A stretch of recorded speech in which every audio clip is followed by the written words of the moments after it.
ಗುರು ಹಿರಿಯರಿಗೂ ಮಹಾನುಭಾವರಿಗೂ ಎನ್ನ ಸಮಸ್ತ ತಾಯಂದಿರಿಗೂ ಅನಂತ ವಂದನೆಗಳು. ಎನ್ನ ಆತ್ಮೀಯ ಬಂಧುಗಳೇ, ಪರಮ ಪವಿತ್ರವಾಗಿರುವಂಥ ಈ ಶುಭ ಸಂದರ್ಭದಲ್ಲಿ ಬಾಬಾ ಅವರ ಕೃಪಾಶೀರ್ವಾದ ಬಲದಿಂದ 4 ಮಾತನಾಡುವ ಪ್ರಯತ್ನ ಮಾಡ್ತಾ ಇದ್ದೇನೆ.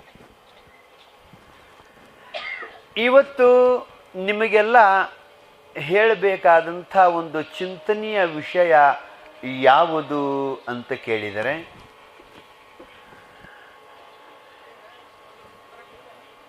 ಮಹಾತ್ಮರ ಆಶೀರ್ವಾದದಲ್ಲಿ ಎಂಥ ಅದ್ಭುತ ಶಕ್ತಿ ಇರ್ತೈತಿ ಅನ್ನೋದು ಇವತ್ತಿನ ಚಿಂತನದ ವಿಷಯ. ಲೋಕ ಕಲ್ಯಾಣಕ್ಕಾಗಿಯೇ ಅವತಾರ ಮಾಡಿರುವಂಥ ಬಾಬಾ ಅಂಥ ಸಮರ್ಥ ಸದ್ಗುರುಗಳು ಅಂತೇನಿರ್ತಾರಲ್ಲ, ಅಂಥ ಪೂಜ್ಯರ ಆಶೀರ್ವಾದದಲ್ಲಿ, ಅವರ ಅನುಗ್ರಹದಲ್ಲಿ, ಅವರ ಕೃಪೆಯಲ್ಲಿ ಎಂಥ ಸಾಮರ್ಥ್ಯ ಇರ್ತೈತಿ ಅನ್ನೋದು ಇವತ್ತಿನ ಚಿಂತನದ ವಿಷಯ. ಆ ನಿಟ್ಟಿನಲ್ಲಿ ಭಗವಾನ್ ವೇದವ್ಯಾಸರು ತಮ್ಮ ಶ್ರೀಮದ್ ಭಾಗವತದಲ್ಲಿ ಬಹಳ ಸುಂದರವಾಗಿ ಒಂದು ಶ್ಲೋಕವನ್ನು ಬರೀತಾರೆ. ಬಹಳ ಅದ್ಭುತವಾಗಿರುವಂಥ ಒಂದು ಶ್ಲೋಕ ಅದು. ಅದ್ಯಾವುದು ಅಂತ ಕೇಳಿದರೆ, ಅಭಿವಾದನಶೀಲಸ್ಯ ನಿತ್ಯಂ ವೃದ್ಧೋಪಸೇವಿನಃ ಚತ್ವಾರಿ ತಸ್ಯ ವರ್ಧಂತೆ ಆಯುರ್ವಿದ್ಯಾ ಯಶೋ ಬಲಂ ಅಂಥೇಳಿ ಒಂದು ಅಪರೂಪದ ಶ್ಲೋಕ ಇದು. ಬಹಳ ಲಕ್ಷ್ಯ ಕೊಟ್ಟು ಕೇಳುವಂಥ ಒಂದು ಅಪರೂಪದ ಸಂದೇಶ ಇದು. ಆ ಶ್ಲೋಕದ ಅರ್ಥ ಏನು ಅಂತ ಕೇಳಿದರೆ, ಅಭಿವಾದನಶೀಲಸ್ಯ ನಿತ್ಯಂ ವೃದ್ಧೋಪಸೇವಿನಃ ಅಂತ. ಅಂದರೆ ಯಾರು ವಯೋವೃದ್ಧರು ಆಗಿರ್ತಾರೋ, ಯಾರು ತಪೋವೃದ್ಧರು ಆಗಿರ್ತಾರೋ, ಯಾರು ಆಶ್ರಮ ವೃದ್ಧರು ಆಗಿರ್ತಾರೋ, ಯಾರು ಲೋಕ ಕಲ್ಯಾಣಕ್ಕಾಗಿಯೇ ತಮ್ಮ ಬದುಕನ್ನು ಮೀಸಲಾಗಿಟ್ಟಿರ್ತಾರೋ, ಲೋಕ ಕಲ್ಯಾಣಕ್ಕಾಗಿಯೇ ಯಾರು ತಪಸ್ಸನ್ನು ಆಚರಿಸಿರ್ತಾರೋ, ಅಂಥವರಿಗೆ ನೀವು ಒಮ್ಮೆ ಭಯಭಕ್ತಿಯಿಂದ ಬರೇ ಒಮ್ಮೆ ನಮಸ್ಕಾರ ಮಾಡಿದ್ದಾದರೆ, ಅಭಿವಾದನಶೀಲಸ್ಯ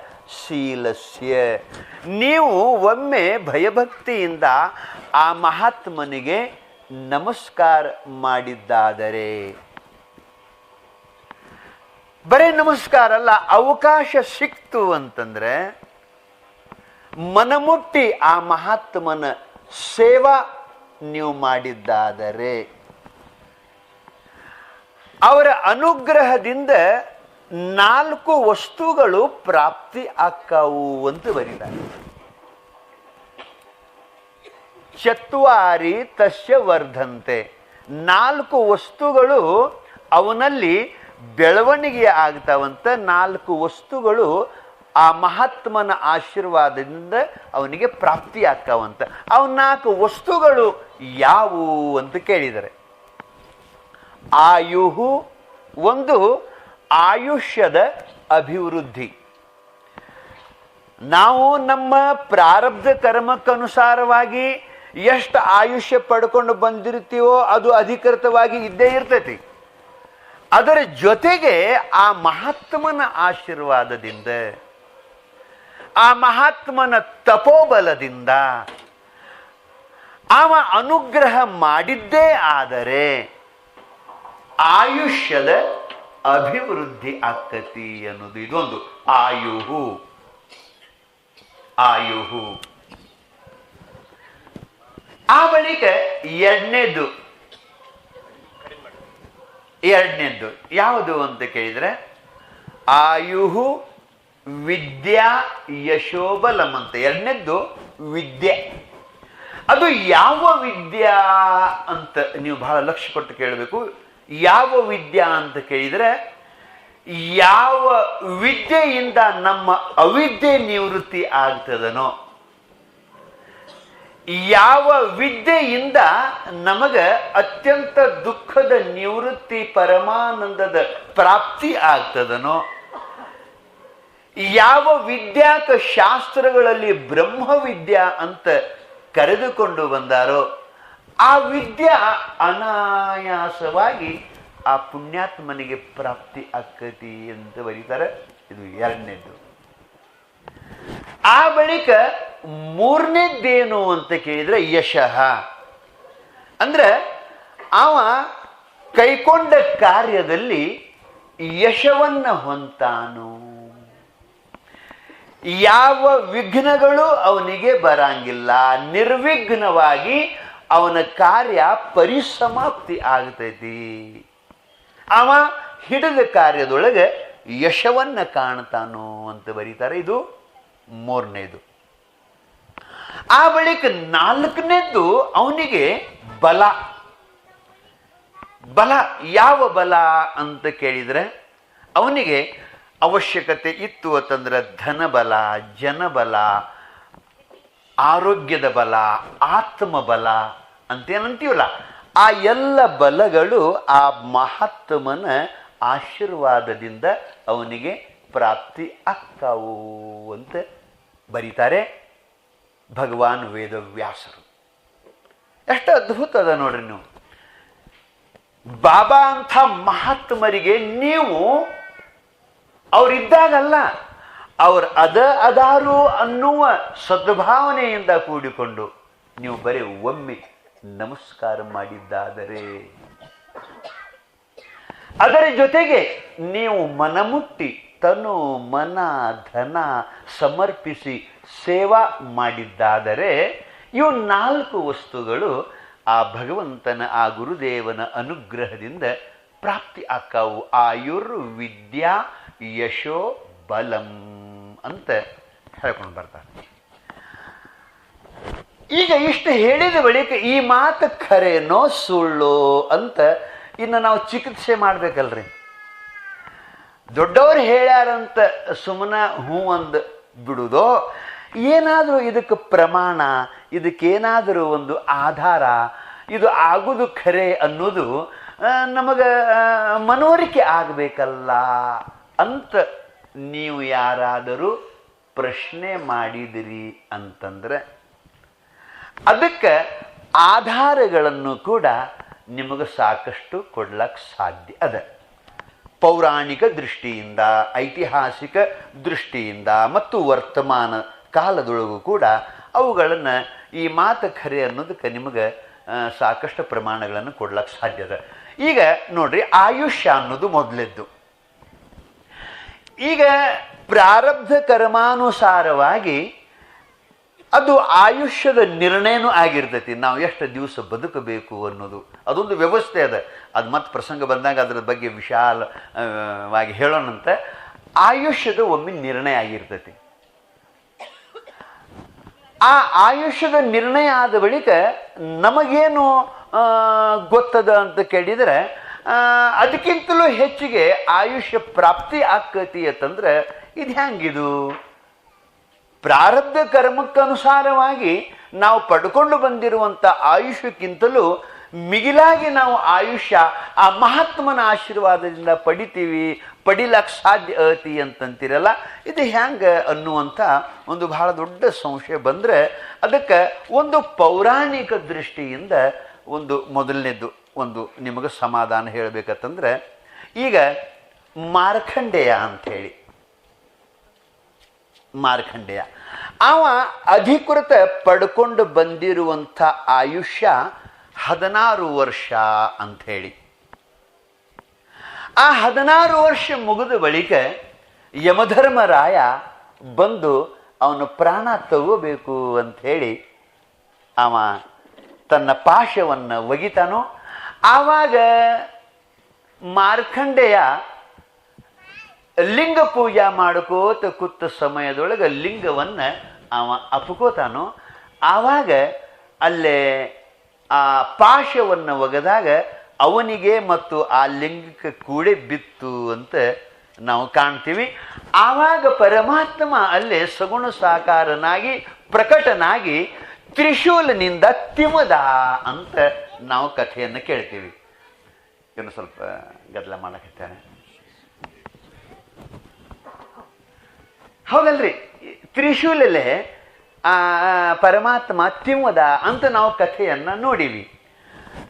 ಇದಾದ ಬಳಿಕ ನಡೆದ ಚರ್ಚೆ ಎಷ್ಟು ಅದ್ಭುತದ ತಾವು ಕೇಳಬೇಕು.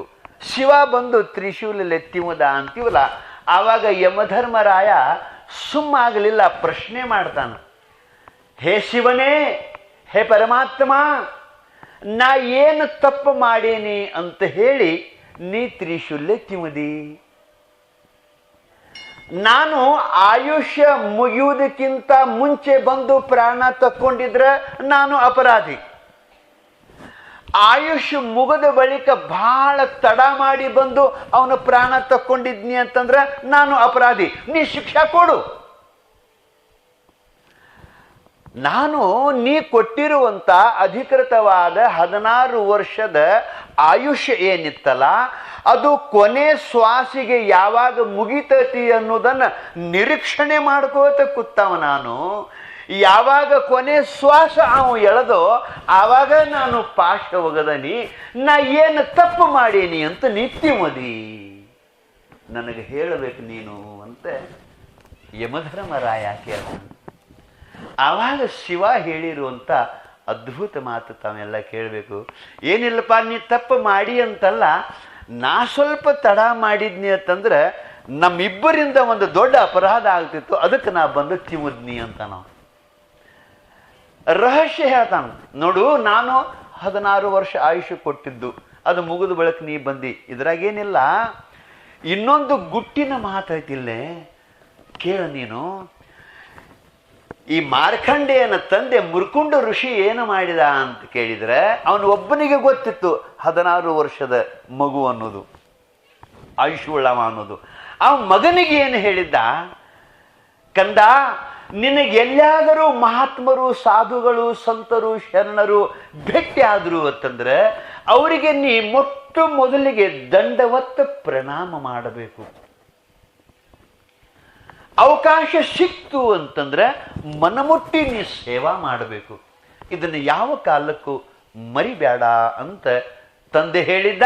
ಅದಕ್ಕನುಸಾರವಾಗಿ ಎಲ್ಲೇ ಸಾಧುರು, ಮಹಾತ್ಮರು, ತಪಸ್ವಿಗಳು ಭೇಟಿ ಆದರು ಅಂತಂದ್ರೆ ಅವ ದಂಡವತ್ತ ನಮಸ್ಕಾರ ಹಾಕೋದು, ಅವಕಾಶ ಸಿಕ್ತು ಅಂದ್ರೆ ಸೇವಾ ಮಾಡೋದು, ಹಿಂಗೆ ಮಾಡ್ಕೋತಿದ್ದ. ಒಮ್ಮೆ ಅಕಸ್ಮಾತ್ ಅಂಗಳದೊಳಗೆ ಮಾರ್ಕಂಡೆಯ ಆಶ್ರಮದೊಳಗೆ, ಅಡವಿ ಒಳಗೆ, ಅಂಗಳದೊಳಗೆ ಆಡ್ಕೋತ ಕುಂತಾಗ ಸಪ್ತ ಋಷಿಗಳು ಹಾದು ಹೊಂಟಿರ್ತಾರೆ. ಸಪ್ತ ಋಷಿಗಳು ಹಾದು ಹೋಗುವಾಗ ಅವ್ರು ಯಾವುದೋ ಒಂದು ಕೆಲಸಕ್ಕೆ ಅವಸರಲೆ ಹೊಂಟಿದ್ರು. ಆ ಮಹಾತ್ಮರನ್ನ ನೋಡಿದ ತಕ್ಷಣ ಅವನಿಗೇನು ಅನಿಸ್ತು ಅಂತ ಕೇಳಿದ್ರೆ, ನಾವು ಓಡಿ ಹೋಗಿ ಅವರಿಗೆ ನಮಸ್ಕಾರ ಮಾಡಬೇಕು, ಅವ್ರ ಆಶೀರ್ವಾದ ಪಡಿಬೇಕು ಅನ್ನೋದು ಅವನಲ್ಲಿ ಭಾವ ಬಂದು ಬಿಟ್ಟು ಆ ತಪಸ್ವಿಗಳು, ಸಪ್ತ ಋಷಿಗಳು ಅವಸರಲೆ ಹೊಂಟಿದ್ರು. ಇನ್ನು ನೇರವಾದ ದಾರಿಲೇ ಹೋದರೆ ಅವರು ಸಿಗಾಕಿಲ್ಲ ಅಂಥೇಳಿ ಅವೇನು ಮಾಡಿದ, ಅದಕ್ಕಿಂತ ಸ್ವಲ್ಪ ಸಮೀಪದ ದಾರಿ ಆಯ್ಕೆ ಮಾಡಿಕೊಂಡ. ಅದು ಕಲ್ಲು ಮುಳ್ಳಿನ ದಾರಿ ಇತ್ತು. ಬೇಗನೆ ಬಂದು ನಮಸ್ಕಾರ ಮಾಡಬೇಕು, ಅವ್ರು ಅವಸರಲ್ಲೇ ಹೊಂಟಾರಂತ ಹೇಳಿದ್ದಾರೆ. ಹೇಳ್ಕೋತ ಒಮ್ಮೊಮ್ಮೆ ತೆಗಿನಾಗ ಬೀಳ್ತಿದ್ದ, ಹೇಳ್ತಿದ್ದ, ಕಾಲಾಗ ಮುಳ್ಳು ಮುರಿತಿದ್ದು, ಅವನು ಮುಳ್ಳು ತೆಗಿತಿದ್ದ, ಕಾಲಿಗೆ ಕಲ್ಲು ಬಡಿತಿದ್ದು, ಅದನ್ನು ಸಹನ ಮಾಡ್ಕೋತಿದ್ದ. ಅಪ್ಪ ಅವರ ಹೋಗಿಬಿಡ್ತಾರೋ, ಮಹಾತ್ಮರು ಹೋಗಿಬಿಡ್ತಾರೋ ಅಂತ ಹೇಳಿದರೆ ಅವ ಅವಸರಲ್ಲೇ ಹೇಳ್ಕೋತ ಬರಾಕತ್ತಿದ್ದ. ಅಕಸ್ಮಾತ್ ಸಪ್ತ ಋಷಿಗಳು ಹಿಂಗೆ ನೋಡಿದರು. ಅರೆ ಬಾಲಕ ನಮ್ಮ ಕಡೆ ಬರಾಕತ್ಯಾನು, ಸ್ವಲ್ಪ ನಾವು ನಮ್ಮ ಗತಿಯನ್ನು ನಿಧಾನ ಮಾಡೋನು ಅಂತ ಹೇಳಿದರೆ ಅವರು ನಿಧಾನವಾಗಿ ನಡಿಲಾಕೈತರು. ನಮ್ಮ ಕಡೆನ ಬರ್ತಾನೋ ಮತ್ತೆ ಎಲ್ಲಾರು ಹೊಂಟಾನೋ ನೋಡ್ಬೇಕಂತ ಹೇಳಿದರೆ ಅವರು ಸ್ವಲ್ಪ ನಿಧಾನವಾಗಿ ಹೋಗೋ ಟೈಮ್ಗೆ ಅವ ಬೀಳ್ಕೋತ ಬರ್ತಿದ್ದ. ಅವನ ಸಾತ್ವಿಕ ಭಾವ, ಅವ ಬರುವಂಥ ಒಂದು ಆತುರದ ಹಂಬಲ ಅದನ್ನೆಲ್ಲ ನೋಡಿ ಋಷಿಗಳ ಹೃದಯ ಕರಗ್ತಾ ಬಂತು. ಆ ಹುಡುಗ ಹೇಳ್ಕೋತ ಬಂದವನ ದಂಡವತ್ತು ನಮಸ್ಕಾರ ಹಾಕಿದ. ದಂಡ ಅಂದ್ರೆ ನಿಮಗೆ ಗೊತ್ತದ, ದಂಡ ಅಂದ್ರೆ ಬಡಿಗೆ, ದಂಡವತ್ ಅಂದ್ರೆ ಬಡಿಗೆ ಬಿದ್ದಂಗೆ ಬಿದ್ದು ಬಿಟ್ಟ. ದಂಡವತ್ತು ನಮಸ್ಕಾರ ಅಂದ್ರೆ ಒಂದು ಮಾತು ಕೇಳ್ರಿ, ಈ ದಂಡ ಬಿತ್ತು ಅಂತಂದ್ರೆ ಯಾರ ಒಬ್ಬರು ಬಗ್ಗಿ ಎಬಸು ತನಕ ಆ ದಂಡ ಹೇಳಂಗಿಲ್ಲ. ಅದು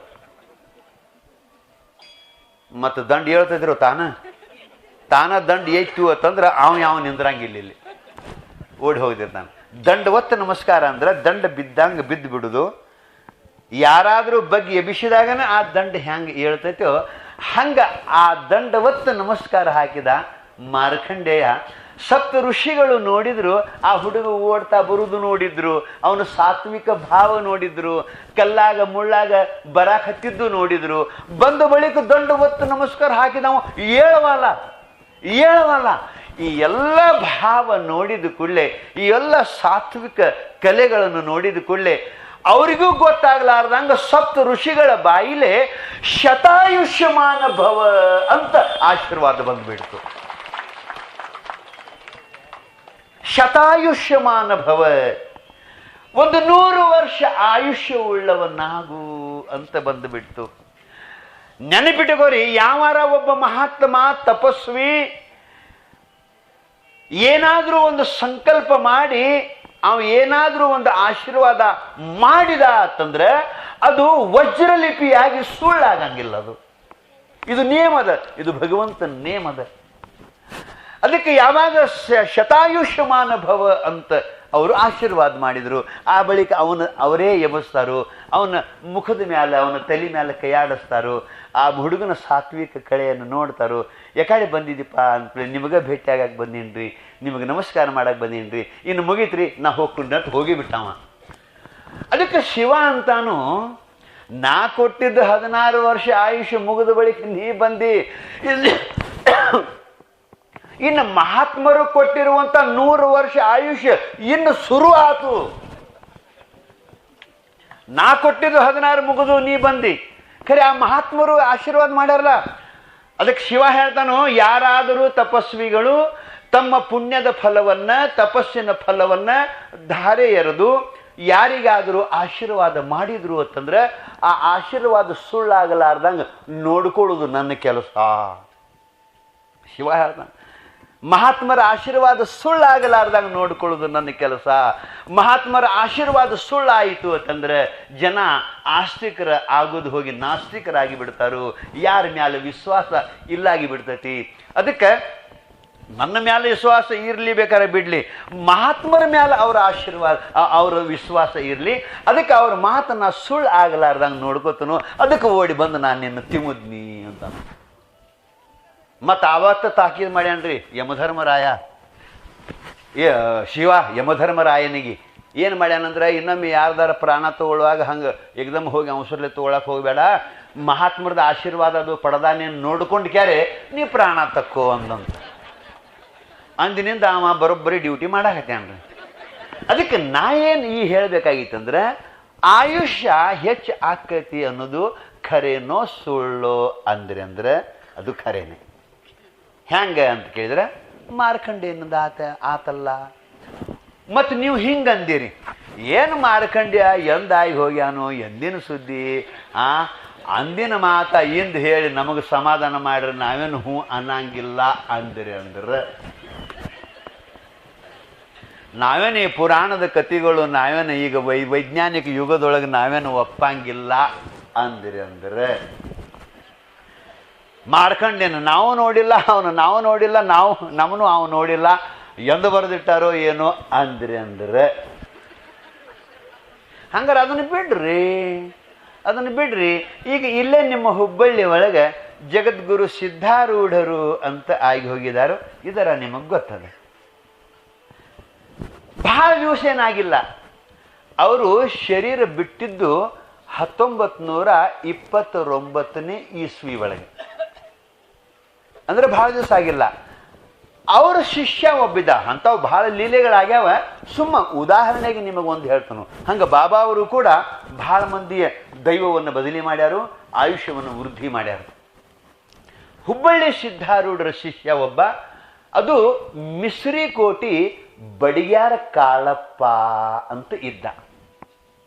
ಇಲ್ಲಿ ಮಿಸ್ರಿಕೋಟಿ ಸಮೀಪ ಅದ ನೋಡ್ರಿ, ಅಲ್ಲಿ ಬಡಿಯಾರ ಕಾಳಪ್ಪ ಅವೇನು ಮಾಡಿದ, ಮಕ್ಕಳು ದೊಡ್ಡ ಆದ ಕೂಡಲೇ ಪ್ರಪಂಚದ ಭಾರವನ್ನು ಅವ್ರ ಮ್ಯಾಲ ವಹಿಸಿ ಅವಂತನ ನಾ ಉಳಿದಷ್ಟು ಆಯುಷ್ಯ ಸಿದ್ಧಾರೂಢರ ಮಟ್ಟಕ್ಕೆ ಹೋಗಿ ಆಯುಷ್ಯ ಕಳೀತನಪ್ಪ, ನಿವೃತ್ತಿ ಜೀವನ ಭಗವತ್ ಚಿಂತನದೊಳಗೆ ಕಳೀತನಪ್ಪ, ನಿಮ್ಮ ಸಲುವಾಗಿ ನಾ ಭಾಳ ಟೈಮ ವ್ಯಯ ಮಾಡೇನಪ್ಪ, ಆಯುಷ್ಯ ಇನ್ನು ಎಷ್ಟು ಉಳಿದೈತೋ ಇಲ್ಲೋ ಎಷ್ಟು ಉಳಿದೈತೋ ಗೊತ್ತಿಲ್ಲ, ಉಳಿದಷ್ಟು ಆಯುಷ್ಯ ಅಪ್ಪನ ಸೇವಾ ಮಾಡ್ಕೋತ ಅಪ್ಪನ ವಚನಾಮೃತವನ್ನು ಕೇಳ್ಕೋತ ಅಲ್ಲೇ ಸೇವಾ ಮಾಡ್ಕೋತ ನಾ ಅಲ್ಲೇ ಧನ್ಯ ಆಗ್ತನು ಅಂತ ಹೇಳಿ ಮಕ್ಕಳಿಗೆ ಪ್ರಪಂಚದ ಜವಾಬ್ದಾರಿಯನ್ನು ವಹಿಸಿ ಬಡಿಗಾರ ಕಾಳಪ್ಪ ಬಂದಿದ್ದ ಮಠಕ್ಕೆ. ಈಗ ಅದು ತೇರದು ಹೋಯ್ತು ನೋಡ್ರಿ, ಸಿದ್ಧಾರೂಢರ ತೇರ ಮತ್ತು ಕೈಲಾಸ ಮಂಟಪ ಅವೇನದಾವಲ್ಲ, ಅದು ಮಿಸ್ರಿಕೋಟಿ ಬಡಿಗಾರ ಕಾಳಪ್ಪನ ನೇತೃತ್ವದೊಳಗನ ಆದದ್ದು ಅವೆಲ್ಲ. ಅವನು ಮತ್ತೆ ತನ್ನ ಕೈಯಾಗ ಭಾಳ ಮಂದಿನ ತೊಗೊಂಡು ಕೆಲಸ ಮಾಡಿದ. ಅವ ಮೇಸ್ತ್ರಿ ಭಾಳ ಶಾಣೆ ಇದ್ದವ. ಅವನೊಂದು ಏನು ನೇಮ ಅಂತ ಕೇಳಿದರೆ, ಸಿದ್ಧಾರೂಢರ ಮನಮುಟ್ಟಿ ಸೇವಾ ಮಾಡೋದು, ಅವರು ಪ್ರವಚನ ಹೇಳೋ ಟೈಮ್ಗೆ ಪ್ರವಚನ ಕೇಳೋದು, ಆ ಬಳಿಕ ಪ್ರಸಾದ ಟೈಮ್ಗೆ ಪ್ರಸಾದ ಮಾಡೋದು, ಉಳ್ಕಿ ಟೈಮ್ಗೆ ಸೇವಾ ಮಾಡೋದು. ಅಂದ್ರೆ ಈ ತೇರ್ ಮಾಡೋದು, ಕೈಲಾಸ ಮಂಟಪ ಅಲ್ಲಿ ಅವಶ್ಯಕತೆ ಏನತಿ ಅದನ್ನೆಲ್ಲ ಮಾಡ್ಕೋತ ಟೈಮ್ ಕಳೆಯುವುದು. ಅವನದೊಂದು ರೂಢಿ ಏನಿತ್ತಂದ್ರೆ, ದಿನಾಲು ಬೆಳಿಗ್ಗೆ ಅಪ್ಪ ಅವರು ಮಲಗಿರುವಂಥ ಏನು ಕೊಲೆ ಐತಲ್ರ, ಅವರು ಎದ್ದು ಹೊರಗೆ ಬರೋ ಟೈಮ್ಗೆ ಇವು ಅಲ್ಲಿ ಬಂದ ನಿಂದ್ರಾಮ. ಅವ್ರು ಬೆಳಿಗ್ಗೆ ಏನು ಹೇಳ್ತಿದ್ರಲ್ಲ ಅವಾಗ ಬಂದು ನಿಂದ್ರಾಮ. ಅಪ್ಪ ಅವರು ಬಾಗಿಲ ತೆಗೆದು ಬಂದರು ಅಂತಂದ್ರೆ ದಂಡವತ್ತ ನಮಸ್ಕಾರ ಹಾಕವ, ಆ ಬಳಿಕ ತನ್ನ ಸೇವಾಕ ಹತ್ತವ. ಇದು ದಿವಸ ಅವನ ಒಂದು ದಿನಚರಿ ರೂಢಿ ಇತ್ತು. ದಿನಾಲು ಬಂದಂಗ ಬಡಿಗಾರ ಕಾಳಪ್ಪ ಬಂದ ಬಾಗಿಲ್ದಾಗ ನಿಂತಿದ್ದ. ಸಿದ್ಧಾರೂಢರು ಬಾಗಿಲ ತೆಗೆದು ಹೊರಗೆ ಬಂದರು. ಅವ ದಂಡವತ್ತ ನಮಸ್ಕಾರ ಹಾಕಿ ಕೈ ಮುಕ್ಕೊಂಡು ಎದ್ದು ನಿಂತ. ಭಾಳೋ ತನಕ ಸಿದ್ಧಾರೂಢರು ಅವನ ಮುಖ ನೋಡಿದರು. ಮುಖ ನೋಡಿ ಒಂದು ಮಾತು ಹೇಳ್ತಾರೆ, ಕಾಳಪ್ಪ ನೀ ಹಿಡಿದ ಕೆಲಸ ಅರ್ಧಕ್ಕೆ ಉಳಿಯುವಂಗೆ ಕಾಣ್ತೈತಲ್ಲೋ ಅಂದರು.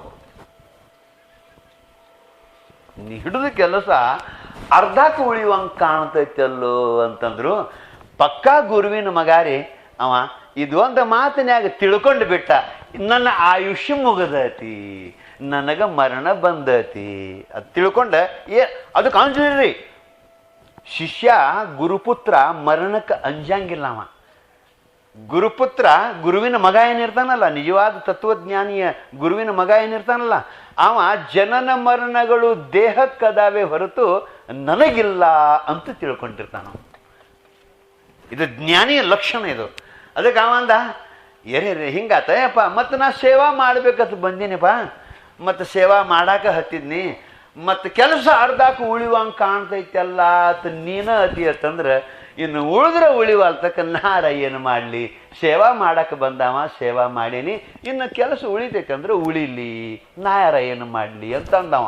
ಅದಕ್ಕೆ ಸಿದ್ಧಾರೂಢರು ಇಲ್ಲೋ ಅದು ನಿನ್ನ ಕೈಲೇನ ಮುಗಿದ್ರೆ ಚಲೋ ಆಕತಿ ಅಂತ ಅಂದ್ರು. ಸಿದ್ಧಾರೂಢರು ನಿನ್ನ ಕೈಲೇನ ಮುಗಿದ್ರೆ ಚಲೋ ಆಕತಿ ಅಂತ ಅನ್ನೋದಕ್ಕೆ ಅದು ನಿನಗೆ ಬಿಟ್ಟಿದಪ್ಪ, ಮತ್ತೆ ಹೆಂಗೆ ಮಾಡ್ತೀವಿ ನೋಡಂದವ.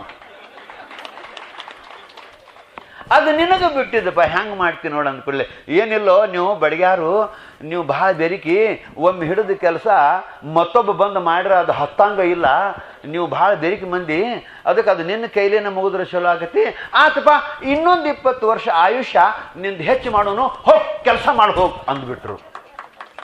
ನಿಮ್ಗೆ ಹೇಳ್ತನ್ರಿ, ಈ ಮಾತು ಅನ್ನುವಾಗ ಕೇಳಿದ ಒಬ್ಬ ಆವತ್ತ ತಾರೀಖ ಬರೆದಿಟ್ಟವ, ಇನ್ನು 20 ವರ್ಷ ನಿನ್ನ ಆಯುಷ್ಯ ಹೆಚ್ಚು ಮಾಡಿದೆವು, ಮಾಡೋನು ಕೆಲಸಕ್ಕೆ ಹತ್ತು ಹೋಗು ಅಂದಾಗ ತಾರೀಖು ಬರೆದಿಟ್ಟಿದ್ರಲ್ಲ. ಅವ ಹೇಳ್ತಾನೆ ಈ ಮಾತ, ಅಪ್ಪ ಅವರು ಹೇಳಿದ ಬಳಿಕ ಬರೋಬ್ಬರಿ 20 ವರ್ಷಕ್ಕನ ಅವನ ಶರೀರ ಹೋತು ಅಂತ ಹೇಳಿ ಅಂದ ಬಳಿಕ ಮತ್ತು ಮಹಾತ್ಮರ ಆಶೀರ್ವಾದದಿಂದ ಆಯುಷ್ಯ ಹೆಚ್ಚು ಆಕತಿ ಅನ್ನೋದು ಏನಂತೀರಿ? ಖರೆ. ಇದು ಮಾತು ಬರೇ ಅಲ್ಲಿದು, ಇದು ಬರೇ ಮಾತಲ್ಲ, ಇದು ಖರೇ ಮಾತತಿ. ಆಯುಷ್ಯ ವೃದ್ಧಿ ಆಕತಿ. ಇನ್ನೇನು ಯಾವಾಗ ಆಕತಿ ಅಂತಂದ್ರೆ ನಾವು ಮಾಡಿದ ಸೇವೆಗೆ ಭಕ್ತಿಗೆ ಆ ಮಹಾತ್ಮನ ಹೃದಯ ಕರಗಬೇಕು. ಮತ್ತೆ ಈಗ ಹೆಂಗೆ ಮಾರ್ಕಂಡೆ ಬಂದು ಮಲ್ಲಿಗೆ ನಮಸ್ಕಾರ ಮಾಡಿದ ಬಳಿಕ ಎಲ್ಲಾರ್ದು ಹೃದಯ ಕರಿಗೆ ಅವ್ರಿಗೂ ಗೊತ್ತಾಗ್ಲಾರ್ದಂಗೆ ಹೆಂಗೆ ಆಯುಷ್ಯ ಶತಾಯುಷ್ಯಮಾನ ಭವ ಅಂತ ಬಂತಲ್ಲ, ಹಂಗೆ ಅವ್ರ ಹೃದಯ ನಾವು ಮಾಡಿದ ಸೇವೆಗೆ ಕರಗಬೇಕು. ಹೃದಯ ಕರಿಗೆ ಆಶೀರ್ವಾದ ಮಾಡಿದ್ರಂದ್ರೆ ಅದ್ರ ಜೊತೆಗೆ ಅವ್ರು ಮಾಡಿದ ತಪಸ್ಸು ಹರಿದು ಬರ್ತೈತಿ. ಮತ್ತು ನಾವು ಮ್ಯಾಗಿನ ಮ್ಯಾಗ ರಾಮನಾಮ ಜಪ ಮಂದಿ ಗಂಟೆ ಗಪ ಮಾಡಿದ್ವಿ ಅಂದ್ರೆ ಅದೇನು ಆಶೀರ್ವಾದ ಆಗಂಗಿಲ್ಲ, ಏನೂ ಆಗಂಗಿಲ್ಲ. ನಾವು ಸಾಯೋ ತನಕ ಹಿಂಗೆ ಬಂದು ಹೋಗೋದು ಏನೇನು ಆಗಂಗಿಲ್ಲ. ಇದು ಹೃದಯ ಕರಗಬೇಕು, ಮಹಾತ್ಮನ ಹೃದಯ ಕರಗಬೇಕು, ಆವಾಗ ಇದು ಸಾಧ್ಯ. ಅದಕ್ಕೆ ಸಿದ್ಧಾರೂಢರದು ಹಿಂಗೆ ಜೀವನದೊಳಗೆ ಘಟನೆ ಆಗೈತಿ. ನೀವು ಹಿಂಗೆ ಅಂದ್ರಿ ಅಂದ್ರೆ ಸಿದ್ಧಾರೂಢರನ್ನು ನಾವು ನೋಡಿಲ್ಲಪ್ಪ ಅಂದ್ರಿ ಅಂದ್ರೆ ಒಂದು ಗಟ್ಟಿಗೆ ಹಚ್ಚಿ ಬಿಡೋನು. ಸಿದ್ಧಾರೂಢರನ್ನು ನಾವು ನೋಡಿಲ್ಲ, ಏನು ಅವ ಬಡಿಗಾರ ಕಾಳಪ್ಪ, ಅವ ಬಂದಿದ್ದೋ ಇಲ್ಲೋ ಏನೋ ನಮಗೂ ಗೊತ್ತಿಲ್ಲ ಅಂತ ಹಿಂಗೆ ನೀವು ಅಂದ್ರಿ ಅಂದ್ರೆ ಹಂಗಾರೆ ನಾವು ಇನ್ನೊಂದು ಇದಕ್ಕೆ ಉದಾಹರಣೆನೂ ಕೊಡ್ತೀವಿ. ಏನು ಕೊಡ್ತೀವಿ ಅಂತ ಕೇಳಿದರೆ ಇಲ್ಲೆಲ್ಲ ನಿವೃತ್ತಿ ನ್ಯಾಯಾಧೀಶರು ಸಹಿತ ಅದಾರು, ಅದು ಗೊತ್ತಾಗುವಂಥ ಮಾತು. ಈಗ ನಮ್ಮ ದೇಶದ ಸಂವಿಧಾನದೊಳಗೆ ಒಂದು ನಿಯಮ ಅದ. ಒಂದು ಸಂವಿಧಾನದೊಳಗೆ ಒಂದು ನಿಯಮ ಏನತಿ ಅಂತ ಕೇಳಿದ್ರೆ, ಈಗ ಒಬ್ಬಗ ಫಾಸಿ ಶಿಕ್ಷೆ ಆಗೈತಿ ಅಂತ ತಿಳ್ಕೊರಿ.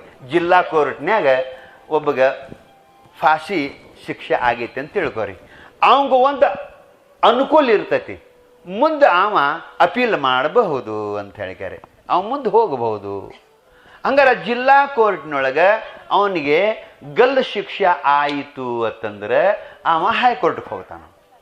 ಹೈಕೋರ್ಟ್ನೊಳಗೂ ಕೂಡ ಅವನಿಗೆ ಗಲ್ಲು ಶಿಕ್ಷಣ ಕಾಯಂ ಆಯಿತು ಅಂತಂದ್ರೆ ಹಂಗಾರೆ ಅವಂಗ ಸುಪ್ರೀಂ ಕೋರ್ಟಿಗೆ ಹೋಗ್ಲಕ್ಕ ನಮ್ಮ ಸಂವಿಧಾನದೊಳಗೆ ಅವಕಾಶ ಐತಿ. ಸುಪ್ರೀಂ ಕೋರ್ಟ್ಗೆ ಹೋಗ್ತಾನೆ. ಸುಪ್ರೀಂ ಕೋರ್ಟ್ಗೆ ಹೋದ ಬಳಿಕೂ ಅಲ್ಲಿಯೂ ಅವನಿಗೆ ಗಲ್ಲು ಶಿಕ್ಷಣ ಕಾಯಂ ಆತು ಅಂದ್ರೆ ಅವಂಗ ಇನ್ನೊಂದು ಜಾಗ ಇಟ್ಟಾರ್ರಿ.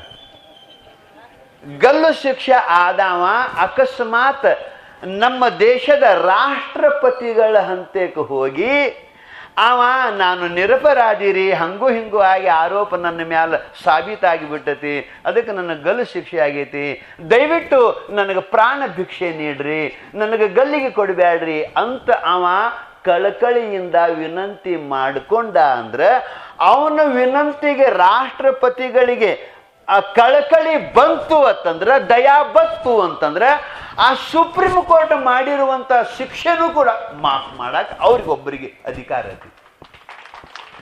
ರಾಷ್ಟ್ರಪತಿಗಳು ಮನಸ್ಸು ಮಾಡಿದರೆ ಅವನ ಗಲ್ಲು ಶಿಕ್ಷೆ ಮಾಫ್ ಮಾಡಬಹುದು, ಅವನಿಗೆ ಜೀವದಾನ ಮಾಡಬಹುದು ಅಂತ ಒಂದು ನಿಯಮ ನಮ್ಮ ಸಂವಿಧಾನದೊಳಗೆ ಐತಿ. ಅದಕ್ಕೆ ನಾ ಏನಂತನು ಸುಪ್ರೀಂ ಕೋರ್ಟ್ ಗತೆ ಒಬ್ಬ ಪರಮಾತ್ಮ ನಮಗೆ ಅಧಿಕೃತ ಆಯುಷ್ಯ ಕೊಟ್ಟ ಕಳಿಸಿದ್ದ ಅಂತಂದ್ರೆ ನಾವು ರಾಷ್ಟ್ರಪತಿಗಳ ಗತೆ ಇರುವಂಥ ಮಹಾತ್ಮರ ಹಂತಕ್ಕೆ ಹೋಗಿ ಮನಮುಟ್ಟಿ ಸೇವಾ ಮಾಡಿ ಅವರ ಅನುಗ್ರಹಕ್ಕೆ ಪಾತ್ರ ಆಗಿದ್ದೀವಿ ಅಂತಂದ್ರೆ ನಮ್ಮ ಸೇವಾಕ ಆ ಮಹಾತ್ಮನಿಗೆ ಮೆಚ್ಚುಗೆ ಆಗಿ ಅವಂಗ ಕಳಕಳಿ ದಯಾ ಬಂತು ಅಂತಂದ್ರೆ ನಮ್ಮ ಮೃತ್ಯುವನ್ನ ಮುಂದೆ ಹಾಕಬಹುದು, ಆಯುಷ್ಯ ಹೆಚ್ಚು ಮಾಡಬಹುದು. ರಾಷ್ಟ್ರಪತಿಗಳ ಗತೆ ನಮಗೆ ಮಹಾತ್ಮರ ಆಶೀರ್ವಾದ ಬಹಳ ಮುಖ್ಯವಾದದ್ದು, ಅದನ್ನು ನಾವು ಪಡಿಬೇಕು. ಹಿಂಗೆ ಪಡೆದದ್ದೇ ಆದರೆ ಆಯುಷ್ಯ ಹೆಚ್ಚಾಕತಿ ಅನ್ನೋದರಲ್ಲಿ ಸಂಶಯ ಇಲ್ಲ. ಇದು ಒಂದು.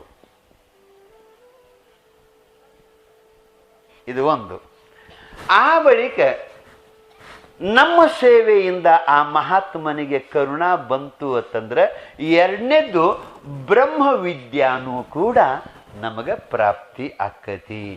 ಬ್ರಹ್ಮವಿದ್ಯಾ ಅಂತಂದ್ರೆ ಅಷ್ಟು ಹಗರು ತಿಳಿಬೇಡ್ರಿ ನೀವು.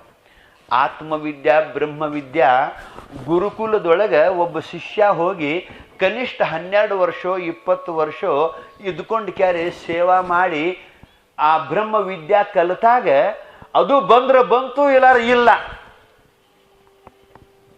ಹಿಂಗದ ಅದು. ನಾವು ಗುರುಕುಲಕ್ಕೆ ಹೋಗಿ 10-20 ವರ್ಷ ಗಂಟ್ಲೆ ಇದ್ದು ಸೇವಾ ಮಾಡಿ ಬ್ರಹ್ಮವಿದ್ಯಾ ಪಡ್ಕೊಂಡಿವಿ ಅಂದ್ರೂ ಕೂಡ ಅದು ಸಾಧನೆ ಆಗಿ ಬಂದ್ರೆ ಬಂತು, ಇಲ್ಲಾರೆ ಇಲ್ಲ. ಆದ್ರೆ ಒಬ್ಬ ಮಹಾತ್ಮನ ಆಶೀರ್ವಾದದಿಂದ ತಕ್ಷಣ ದೀಪ ಹಚ್ಚಿದ ಕೂಡಲೇ ಹೆಂಗೆ ಬೆಳಕು ಬೀಳ್ತೈತೋ ಹಂಗ ಆ ಮಹಾತ್ಮನ ಆಶೀರ್ವಾದದಿಂದ ಬ್ರಹ್ಮವಿದ್ಯಾದು ಕೂಡ ನಮಗೆ ಪ್ರಾಪ್ತಿ ಆಕತಿ.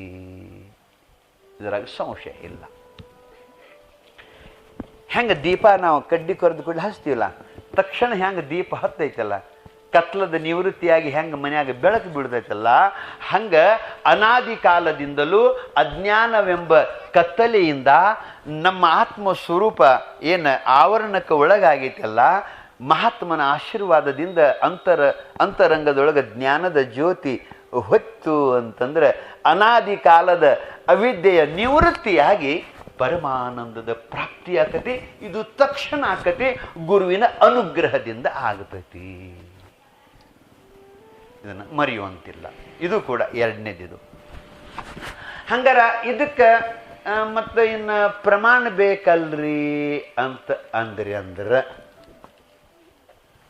ಹಿಂಗೆ ಆದದಕ್ಕೆ ಒಂದು ಏನಾದರೂ ನಮಗೆ ಘಟನಾ ಬೇಕಲ್ರಿ ಅಂತ ಅಂದ್ರೆ ಇದು ಜಗದ್ಗುರು ಶಂಕರಾಚಾರ್ಯರ ಜೀವನದೊಳಗೆ ಅವರ ಶಿಷ್ಯರಲ್ಲಿ ಸಂಭವಿಸಿರುವಂಥ ಒಂದು ಪ್ರಸಂಗ. ಶಂಕರಾಚಾರ್ಯರ ಬಳಿ ವೇದಾಧ್ಯಯನಕ್ಕೆ, ಉಪನಿಷತ್ತುಗಳ ಅಧ್ಯಯನಕ್ಕೆ ಜನ ಬಂದಿದ್ರು. ಅದರಲ್ಲಿ ಒಬ್ಬ ಸನಂದ ಅಂತ ಅವನ ಹೆಸರು. ಅವ ಬಹಳ ದಡ್ಡಿದ್ದ, ಅವನಿಗೇನೇನೋ ಬರ್ತಿದ್ದಿಲ್ಲ. ಆದರೆ ಅಂತರಂಗದೊಳಗೆ ಜಗದ್ಗುರು ಶಂಕರಾಚಾರ್ಯರ ಬಗ್ಗೆ ಅವನಿಗೆ ಇಷ್ಟ ಅಪಾರ ಭಕ್ತಿ ಇತ್ತಲ್ಲ, ಅವ ಮತ್ತೇನಿಲ್ಲ ಒಟ್ಟು ಶಂಕರಾಚಾರ್ಯರನ್ನು ನೋಡುವಾಗ ಅವ ಸಾಕ್ಷಾತ್ ಪರಬ್ರಹ್ಮವೇ ನನ್ನ ಗುರು ಅಂತ ನೋಡ್ತಿದ್ದ. ಅದು ಅವನ ಶ್ರದ್ಧಾ. ಅದು ಶಂಕರನೇ ಶಂಕರಾಚಾರ್ಯನಾಗಿ ಬಂದ ಅಂತ ನಮ್ಮ ಶಿಸನಾಳ್ ಶರೀಫ್ ಸಾಹೇಬರು ಹಾಡ್ಕೊಂಡು ಬಂದಾರಲ್ಲ, ಹಂಗೆ ನಿರಾಕಾರ ನಿರ್ಗುಣನಾಗಿರುವಂಥ ಶಂಕರನೇ ಸಾಕ್ಷಾತ್ ಆ ಪರಶಿವನೇ ನನ್ನ ಉದ್ಧಾರಕ್ಕಾಗಿ ಸಗುಣ ಸಾಕಾರನಾಗಿ ಬಂದಾನು ಅಂತೇಳಿದರೆ ಒಟ್ಟು ಆ ಗುರುಗಳನ್ನ ಆ ಭಾವದಿಂದ ನೋಡ್ತಿದ್ದ. ಅವರು ಪಾಠ ಹೇಳುವಾಗ ಮುಂದೆ ಕುಂಡಿರ್ತಿದ್ದಾವ. ಈ ಲಿಂಗದ ಮುಂದೆ ಬಸವಣ್ಣ ಇರ್ತೈತೆ ನೋಡ್ರಿ, ಲಿಂಗದ ಮುಂದೆ ಬಸವಣ್ಣ ಇರ್ತದಲ್ಲ, ಹಂಗೆ ಶಂಕರಾಚಾರ್ಯ ಮುಂದೆ ಅವ ಇರ್ತಿದ್ದ. ಖರೆ ಅವನಿಗೆ ಒಂದು ಶ್ಲೋಕ ಬರ್ತಿದ್ದಿಲ್ಲ, ಯಾವುದೂ ಒಂದು ಮಂತ್ರ ಅವನಿಗೆ ಕಂಠಪಾಠ ಆಗಿದ್ದಿಲ್ಲ. ಅವಂಗ ಅದು ಆ ಕಂಠಪಾಠ ಮಾಡಬೇಕಂತ ಗೋಜಿಗೂ ಅವ್ನು ಹೋಗಿದ್ದಿಲ್ಲ. ಒಟ್ಟು ಮುಂದೆ ಬಂದುಕೊಂಡ್ರವ ಬರೀ ಅವ್ರನ್ನ ಭಗವದ್ ಭಾವದಿಂದ ನೋಡ್ತಿದ್ದ. ಪಾಠ ಮುಗೀತು ಅಂತಂದ್ರೆ ಮನಮುಟ್ಟಿ ಸೇವಾ ಮಾಡ್ತಿದ್ದವ. ಸನಂದನ ಸೇವಾ ಹೆಂಗಿತ್ತು ಅಂತ ಕೇಳಿದರೆ, ಶಂಕರಾಚಾರ್ಯರು ರಾತ್ರಿ ಮಲಗಿದ ಬಳಿಕ ಇವು ಮಲಗುತ್ತಿದ್ದ. ಸುಮ್ಮನೆ ಒಂದು ಮಾತಿನಾಗ ನಿಮಗೆ ಹೇಳಬೇಕಂದ್ರೆ, ಅವರು ರಾತ್ರಿ ವಿಶ್ರಾಂತಿ ಮಾಡಿದ್ರು ಅಂತಂದ್ರೆ ಮಲಗಿದ್ರು ಅಂತಂದ್ರೆ ಮಲಗಿದ ಬಳಿಕ ಇವು ಮಲಗುತ್ತಿದ್ದ. ಅವ್ರು ಹೇಳೋಕ್ಕಿಂತ ಮೊದಲ ಇವು ಹೇಳ್ತಿದ್ದ. ಅವರಿಗೆ ಯಾವಾಗ ಏನು ಅವಶ್ಯಕತೆ ಅತಿ ಅನ್ನೋದನ್ನು ಅವರು ಹೇಳೋಕ್ಕಿಂತ ಮೊದಲ ತಂದು ಕೊಡ್ತಿದ್ದ. ಇದು ಸೇವಾ ಅಂದ್ರೆ ಹಿಂಗಿರ್ತೈತಿ. ಮತ್ತು ಒಬ್ಬೊಬ್ರು ಏನು ಒದರಾಡ್ಕೊಂಡ್ರು ಏನು ಮಾಡ್ತಿರಂಗಿಲ್ಲ, ಆ ಮಾತು ಬೇರೆ ಏನ್ರಿ. ಇವ ಮನಸ್ಸಿನಾಗಿನ ಭಾವನಾ ಅರ್ಥಕ್ಕೆ ಅಪ್ಪ ಅವ್ರಿಗೆ ಇದೇ ಬೇಕಾಗೈತಿ ಅಂತ ತಿಳ್ಕೊಂಡು ಮನಮುಟ್ಟಿ ಸೇವಾ ಮಾಡ್ತಿದ್ದ. ಅವ್ರ ಅರಿವಿ ಸ್ನಾನ ಆದ ಕೂಡಲೇ ಮಡಿ ಮಾಡಿಕೊಂಡು ಬರ್ತಿದ್ದ. ಹೀಗೆಲ್ಲ ಅವನದು ಸೇವಾರಿ. ಅವ ಇಷ್ಟೆಲ್ಲ ಸೇವಾ ಮಾಡಿ ಅವ ಪಾಠಕ್ಕೆ ಬರೋದು ಒಂದು 5-10 ನಿಮಿಷ ಲೇಟ್ ಆಗ್ತಿತ್ತು, ತಡ ಆಗ್ತಿತ್ತು. ಈ ಶಂಕರಾಚಾರ್ಯದೊಂದು ಏನ್ರಿ, ಅವು ಬಂದು ಕುಂಡ್ರು ತನಕ ಇವರು ಪಾಠ ಹೇಳ್ತಿದ್ದಿಲ್ಲ. ಇದು ಒಂದು ಅವನ ಮೇಲೆ ವಿಶೇಷವಾದ ಪ್ರೀತಿ. ಇವರೆಲ್ಲರೂ ಬಂದು ಕುಂಡ್ರವ್ರು, ಇವರು ಅಪ್ಪಗಳು ಶುರು ಮಾಡ್ರಿ ಪಾಠ. ಇಲ್ಲ, ಸನಂದ ಬರಲಿ ಅಂತನವ್ರು. ಇವರೆಲ್ಲ ಹಂಗೆ ಸೊನ್ನೆ ಮಾಡ್ತಿದ್ರು. ಅಂದ್ರೆ ಅಪ್ಪಗಳು ಏನು ಇಷ್ಟು ಶಾಣ್ಯರಾಗಿದ್ರಿ ಇವರೆಲ್ಲ. ಅಪ್ಪಗಳಿಗೆ ಏನಿಲ್ಲ ನೋಟ್ ಶಾಣ್ಯಾರಾಗಿದ್ರು ಇವರು. ಅವ್ರೇನತ್ತಿದ್ರು ಅಂತ ಕೇಳಿದ್ರು, ಅಲ್ಲ ಯಾರ ದಾರಿ ನೋಡಬೇಕು ಯಾರ ದಾರಿ ನೋಡಬಾರದು ಅನ್ನೋದು ಬೇಕಲ್ಲ ಒಂದಿಟ್ಟು ತಿಳುವಳಿಕೆ. ನಾವು ಎಂಥವ್ರು ಅದೀವು, ನಾವು ನಿನ್ನೆ ಹೇಳಿದ ಪಾಠ ಇವತ್ತು ಒಪ್ಪಿಸಪ್ಪ ಅಂತಂದ್ರೆ ಅವ್ರಕ್ಕಿಂತ ಹೆಚ್ಚು ಒಪ್ಪಿಸ್ತೀವಿ ನಾವು. ಹಿಂಗೆ ನಾವು ಅದೀವಿ. ನಾವು ಬಂದು ಕೂತರು ನಮಗೆ ಪಾಠ ಹೇಳಂಗಿಲ್ಲ, ಅವ ದಡ್ಡನ ದಾರಿ ನೋಡ್ತಾರೋ, ಅವ ಒಂದು ಮಂತ್ರ ಬರಂಗಿಲ್ಲ, ಏನು ಬರಂಗಿಲ್ಲ ಅಂತ ಹೇಳಿಕಾರೆ ಹಿಂಗೆಲ್ಲ ಅದು ಮನಸ್ಸಿನಾಗಿತ್ತು ರೀ. ಅದು ದಿವಸ ಇದು ಕಿರಿಕಿರಿ ಇರೋದಾರಿ ಇದು. ಅವ್ರು ಬಂದು ಕುಂಡ್ರ ಅವರು ಶಂಕರಾಚಾರ್ಯರು ಇರೋರು ಅಪ್ಪಗಳು ಹಮಸರು ಮಾಡ್ರಿ, ಇಲ್ಲಪ್ಪ ಸನಂದ ಬರಲಿ, ಹಿಂಗಿರುದ ಇದು. ಅವ್ರಂದ್ರು ಅಪ್ಪಗಳ ಆ ಸನಂದನ ದಾರಿ ನೋಡ್ತಿರಲ್ಲ, ಸನಂದ ಬಂದ ಬಳಿಕ ನಮಗೆ ಪಾಠ ಹೇಳ್ತಿರಲ್ಲ, ಅವಾಗ ಒಂದು ಶ್ಲೋಕಾರ ಬರ್ತೈತೇನ್ರಿ? ನಿಮ್ಮ ಮುಂದೆ ಕೂತಿರ್ತಾನೆ ಕಲ್ಲು ಕೂತಂಗೆ, ಒಂದು ಮಂತ್ರರ ಅವನಿಗೆ ಬರ್ತೈತೇನ್ರಿ? ನಮ್ಮ ಮುಂದೆ ಒಮ್ಮೆರ ಅನಸ್ರಿ, ಅವನ ದಾರಿ ನೋಡ್ತೀರಿ ಅಲ್ಲ. ಅವನ ಸಲುವಾಗಿ ಅಮೂಲ್ಯವಾದಂಥ ಸಮಯ ನಮ್ದು ಹಾಳಾಗಿ ಹೊಂಟತಿ, ನಮಗೆ ಪಾಠ ಹೇಳಂಗಿಲ್ಲ. ಏನ್ರಿ ಅಪ್ಪಗಳ ನಿಮಗೂ ಹೇಳುದು ನಿತ್ಯರಪ್ಪ, ಇವ್ರತಾರಿ ಇವ್ರು ನಿಮಗೂ ಹೇಳುದು ನಿತ್ಯರಪ್ಪ, ಏನು ಹೇಳಿರು ನಿಮಗೂ ಏನು ಅಂದರು. ಆವಾಗ ಶಂಕರಾಚಾರ್ಯರಿಗೆ ಇಷ್ಟು ನೋವು ಆತ್ರಿ. ಅವರಿಗೆ ಏನಾರ ಅಂದಿದ್ರೆ ಮಾತು ಬೇರೆ, ಅವನ ತಿರಸ್ಕಾರ ಭಾವನೆಯಿಂದ ಏನು ಮಾತಾಡಿದ್ರಲ್ಲ ಅದು ನೋವಾತು. ನೋವಾದ ಕೂಡಲೇ ಶಂಕರ ಭಗವತ್ಪಾದರು ಅಂತಾರು, ಇವ ಸೇವಾ ಮಾಡಾಕ ಅವ್ರ ಅರ್ಬಿ ಮಡಿ ಮಾಡ್ಕೊಂಡು ಬರಾಕ ಅವ ಹೋಗಿದ್ರಿ, ಸರೋವರದ ಅಚಿಕ್ ಹೋಗಿದ್ದ ಅವ. ಅಂದ್ರೆ ಮಂದಿ ಕಾಲಿಟ್ಟು ನೀರಾಗ ಅವನು ತೊಳಿಬಾರ್ದತ್ತ ಅವನು ಭಾವ್ರಿ, ಅವನು ಭಾವ ಅಂತದ. ಅವನು ಅಕಾಡಿ ಸರೋವರದ ಅಚಿಕ್ ಹೋಗಿ ಅವನ್ನೆಲ್ಲ ಮಡಿ ಮಾಡ್ಕೊಂಡು ಬರಾವಿದ್ದ. ಅದ್ರಾಗ ಮತ್ತು ಅದು ಭಾಳಷ್ಟು ಆಳವಾದ ನೀರಿತ್ತು, ಒಂದು ಸಣ್ಣ ಬುಟ್ಟಿತ್ತು ನಾವಿನ ಗತೆ, ಅದ್ರಾಗ ಹೋಗಿದ್ದಾವ. ಹೋಗಿ ಅಲ್ಲಿ ಎಲ್ಲ ಬಟ್ಟೆ ಮಡಿ ಮಾಡ್ಕೊಂಡು ಬರಾವ. ಇವರೆಲ್ಲ ಹಿಂಗೆ ಅಂದು ಕೂಡಲೇ ಅವ್ರಿಗೆ ನೋವಾಗೆ, ಏ ಸನಂದ ಎಲ್ಲಿದೆಯೋ, ಎಲ್ಲಿದೀ ಬಾರೋ, ದೌಡು ಬಾರೋ ಅಂತಂದ್ರು. ಅಂತಃಕರಣದಿಂದ ಕರೆದಿರುವಂಥ ಗುರುವಿನ ಕೂಗು ಅವ ಎಷ್ಟು ದೂರ ಇದ್ರು ಅವಂಗೆ ಕೇಳಿಸ್ತು. ಯಾವಾಗ ಅಪ್ಪ ಅವ್ರ ಕೂಗು ಕೇಳಿಸ್ತು, ಎಲ್ಲ ಕೆಲಸ ಅಲ್ಲೇ ಬಿಟ್ಟ. ನಾ ಮುಳಿಗೆ ಸಾಯ್ತನು ಅನ್ನೋದು ಸಹಿತ ಕಲ್ಪನೆ ಇರಲಿಲ್ಲ ಅವನಿಗೆ. ಈಜು ಬರ್ತಿದ್ದಿಲ್ಲ. ಹೆಂಗ ಅವ್ರ ಕೂಗು ಹೋಗಿ ಅವನಿಗೆ ಮುಡಿತೋ ಅದರ ಜೊತೆಗೇನೆ ಬಂದಂಗ ಓಡ್ಕೋತ ಬಂದ್ಬಿಡ್ತಾನೋ ನೀರಾಗರಿ. ಹೋಗುವಾಗ ಅವ ಬುಟ್ಟಿಯೊಳಗೆ ಹೋಗಿದ್ದ, ನಾವಿನೊಳಗೆ ಹೋಗಿದ್ದ, ಈಗ ಬರುವಾಗ ನೀರಾಗ ಬರಾಕತ್ಯಾನೋ. ಆವಾಗ ಗಂಗಾ ಮಾತೆ ಅಂದ್ಲಂತ, ಇವು ಎಲ್ಲಾರ ಮುಳಿಗೆ ಸತ್ತಂದ್ರೆ ಅವ್ರು ನನಗೆ ಶಾಪ್ ಕೊಟ್ರು, ನನ್ನ ಗತಿ ಏನತ್ತೆ. ಅವ್ ಎಲ್ಲೆಲ್ಲಿ ಪಾದ ಇಡ್ತಾನೋ ಅಲ್ಲೆಲ್ಲ ಒಂದು ಕಮಲ್ ಎಬಿಸಿದಂತ ಗಂಗವ್. ಅವ್ ಎಲ್ಲಿ ಪಾದ ಇಡ್ತಾನೋ ಅಲ್ಲಿ ಒಂದು ಕಮಲ್ ಆಧಾರ ಹಿಂಗೆ ಇಟ್ಲಂತ ಗಂಗವ್ವ. ಇವ್ ಅದ್ರ ಮ್ಯಾಲ ಪಾದ ಇಟ್ಟೇನೆ ಅನ್ನೋದು ಗೊತ್ತಿಲ್ಲ ಅವಂಗ. ಹಂಗಾಗಿ ಪಾದ ಇಟ್ಕೋತ ಬಂದವನ ತೇಕೋತ ಬಂದವನ ಅಪ್ಪ ಅವ್ರಿಗೆ ದಂಡ ಒತ್ತ ನಮಸ್ಕಾರ ಹಾಕಿದ. ಅಪ್ಪ ಅವ್ರ ಯಾಕೆ ಕರೆದ್ರಿ ಅಂತ. ಅವಾಗ ಶಂಕರಾಚಾರ್ಯ ಹೇಳ್ತಾರು, ಅಲ್ಲೋ ನೀ ಭಾಳ ದಡ್ಡದಿ ಅಂತಲ್ಲೋ. ಇವರೆಲ್ಲ ಹೇಳ್ತಾರು, ಹೌದ್ರಿ ಅಪ್ಪ ಅಂದ. ಹೌದ್ರಿ ಅಪ್ಪ, ನಾ ದಡ್ಡಿದ್ದದ್ದು ಖರೇನ ಐತ್ರಿ. ಅದು ನಿನಗೆ ಒಂದು ಶ್ಲೋಕ ಬರಂಗಿಲ್ಲ ಅಂತಲ್ಲೋ, ನಿನಗೆ ಒಂದು ಮಂತ್ರ ಬರಂಗಿಲ್ಲ ಅಂತಲ್ಲೋ. ಹೌದ್ರಿ ಅಪ್ಪ, ನನಗೇನು ಒಟ್ಟು ಏನೂ ಗೊತ್ತಾಗಂಗಿಲ್ಲ. ನೀವು ಹಂಗೆ ಹೇಳ್ತೀರಿ ಖರೆ, ನನಗೇನೂ ಗೊತ್ತಾಗಂಗಿಲ್ಲ. ಬರೀ ಒಟ್ಟು ನಿಮ್ಮನ್ನು ನೋಡ್ಕೋತ ಆನಂದಲ್ಲಿ ನಾ ಕೂತಿರ್ತಾನೋ. ನನಗೆ ಮತ್ತೊಂದು ಏನು ಗೊತ್ತಿಲ್ಲ, ಸಾಕ್ಷಾತ್ ಪರಬ್ರಹ್ಮ ಸ್ವರೂಪರು ನೀವು ಅನ್ನೋದು ಅದು ಒಂದೇ ನನಗೆ ಗೊತ್ತೇ ಹೊರತು ನನಗೆ ಮಂತ್ರ ಗೊತ್ತಿಲ್ಲ, ನನಗೆ ಶ್ಲೋಕ ಗೊತ್ತಿಲ್ಲ, ನನಗೆ ಏನು ಗೊತ್ತಿಲ್ಲ ಅಂತಂದಾಗ ಅವನ್ ಹಿಂಗಂದ. ಅಲ್ಲೋ ನೀ ಭಾಳ ಕಲ್ಲಿನಂಥ ಮನುಷ್ಯ ಅದಿ ಅಂತಲ್ಲೋ. ಹೌದಪ್ಪ, ನಾ ಕಲ್ಲ ಅಂದವ. ನಾ ದಡ್ಡ ಅದನಿ, ನನಗೇನು ಗೊತ್ತಿಲ್ಲ ಅಂದ್ಕೊಳ್ಳೆ. ಹೌದಲ್ಲ, ನಿನಗೇನು ಗೊತ್ತಿಲ್ಲ ಹೌದಲ್ಲ, ಬಾ ಹಂಗಾರ ಅಂಥೇಳಿ ಅವನ ಮಸ್ತಕದ ಮ್ಯಾಲ ಅವರು ತಮ್ಮ ವರದ ಹಸ್ತ ಇಟ್ಟು ಕ್ಯಾರೆ, ಇವತ್ತು ಇವರಿಗೆ ನೀನ ಪಾಠ ಹೇಳು ಅಂದ್ರು ಅಂತ ಮಾತು. ತಾವು ಕೂತ ಏನು ವೇದಿಕೆ ಇತ್ತಲ್ಲ, ಆ ವೇದಿಕೆ ಮೇಲೆ ನೀವತ್ತು ಕುಂಡ್ರು, ಇವರಿಗೆ ಪಾಠ ಇವತ್ತು ನೀನ ಹೇಳು. ಅವ್ರೇನು ಕೇಳ್ತಾರಲ್ಲ ಅವ್ರ ಮುಂದಿನ ಪಾಠ ಇವತ್ತು ನೀನ ಹೇಳು ಅಂತೇಳಿ ತಾವು ಪೂರ್ಣ ಅನುಗ್ರಹ ಮಾಡಿ ಅವನಿಗೆ ಕುಂಡಿಸಿ ಪಾಠ ಹೇಳಿದ್ರೆ ಆವತ್ತಿನ ಪಾಠ ಯಾವಾಗೂ ಆಗಿದ್ದಿಲ್ಲ ಅಂತ ಅಂಥ ಪಾಠ ಒಬ್ಬ ದೊಡ್ಡ ಮನುಷ್ಯ ಹೇಳ್ತಾನು ಅಂದ್ರೆ ಒಬ್ಬ ಮಹಾತ್ಮನ ಆಶೀರ್ವಾದದೊಳಗೆ ಬ್ರಹ್ಮ ವಿದ್ಯಾ ಪ್ರಾಪ್ತಿ ಆಕ್ಕತಿ ಅಂತೀರೋ ಏನಿಲ್ಲ ಅಂತೀರೋ?